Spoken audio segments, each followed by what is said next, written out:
আইনুন লা ইবসিরুনা বিহা। শুধু তাই না, আমি আল্লাহ রাব্বুল আলামিন মানুষকে দুইটা চক্ষু দিয়েছি, ভালো কোনটা সেটা দেখার জন্য। এই পবিত্র কুরআনুল কারীমটা কিয়ামতের ময়দানে মানুষের পক্ষে কথা বলবে। আবার এই কুরআনুল কারীম মানুষের কিয়ামতের ময়দানে মানুষের বিপক্ষে কথা বলবে। যারা পবিত্র কুরআনুল কারীমকে মহব্বত করে, যারা পবিত্র কুরআনুল কারীমকে ভালোবাসবে, কিয়ামতের ময়দানে এই পবিত্র কুরআনুল কারীম ওই ব্যক্তির পক্ষে কিয়ামতের ময়দানে কথা বলবে।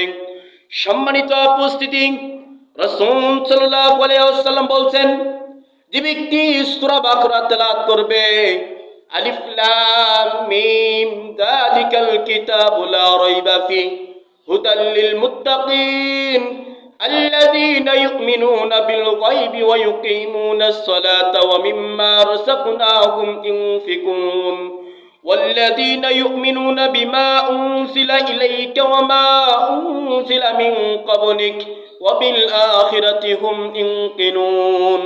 রাসূল সাল্লাল্লাহু আলাইহি ওয়াসাল্লাম বলছেন, যে ব্যক্তি সূরা বাকরা তেলাওয়াত করবে, ওই ব্যক্তির জন্য সূরা বাকরা দুনিয়াতে মঙ্গল আনবে, পরকালেও সূরা বাকরা ওই ব্যক্তির জন্য মঙ্গল আনবে। সুবহানাল্লাহ বলেন।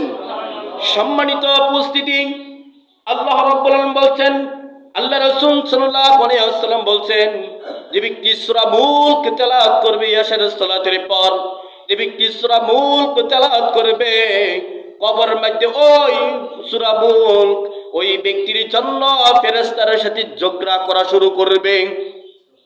ও আমার ভাইরা, মনোযোগ দিয়ে শুনুন, মা বোনেরা, আল্লাহর হাবিব মুহাম্মদ সাল্লাল্লাহু আলাইহি ওয়াসাল্লাম বলছেন, যে ব্যক্তি সূরা মুলক তেলাওয়াত করবে, তাবারাকাল্লাযী বিয়াদিহিল মুলক ওয়া হুয়া আলা কুল্লি শাইইন কাদির الذي خلق الموت والحياة ليبلوكم أيكم أحسن عملا وهو العزيز الغفور الذي خلق 7 سماوات طباقا।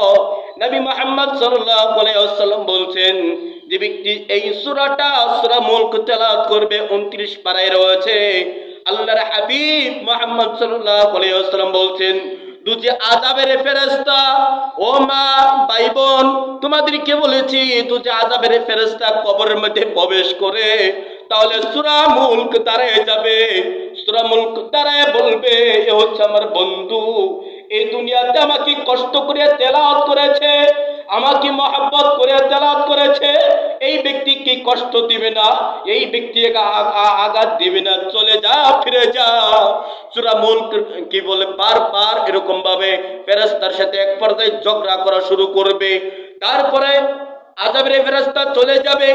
ওরে ভাইজান, শুধু কি তাই, শুধু কি শেষ? না না না, আবার এই সূরা মুলক আল্লাহর কাছে বলবে, আল্লাহ, এই ব্যক্তিরা দুনিয়ার মধ্যে আমাকে কষ্ট করে তেলাওয়াত করেছে, আমাকে কষ্ট করে মহব্বত করে তেলাওয়াত করেছে, আল্লাহ তুমি এই ব্যক্তিটাকে জান্নাতে দাও, আল্লাহ তুমি এই ব্যক্তিকে জান্নাতে দাও। বারবার আল্লাহর কাছে বলতে থাকবে সূরা মুলক, বারবার আল্লাহর কাছে বলতে থাকবে সূরা বাকরা, আল্লাহ আমি সূরা বাকরা আমি তেলাওয়াত করেছি অনেক কষ্ট করিয়া, হে আল্লাহ তুমি এই লোকটাকে জান্নাতে দাও, হে আল্লাহ তুমি এই লোকটাকে জান্নাতে দাও। এক পর্যায়ে রাসূল সাল্লাল্লাহু আলাইহি ওয়াসাল্লাম বলছেন, সূরা মুলক বা সূরা বাকরা আল্লাহর সাথে ঝগড়া করা শুরু করবে। সুবহানাল্লাহ বলেন।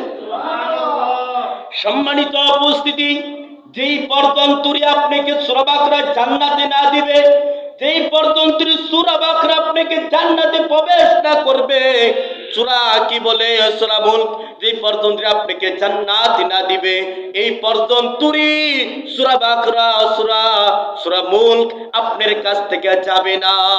সুবহানাল্লাহ বলেন। সম্মানিত উপস্থিতি, আরো পবিত্র কুরআনুল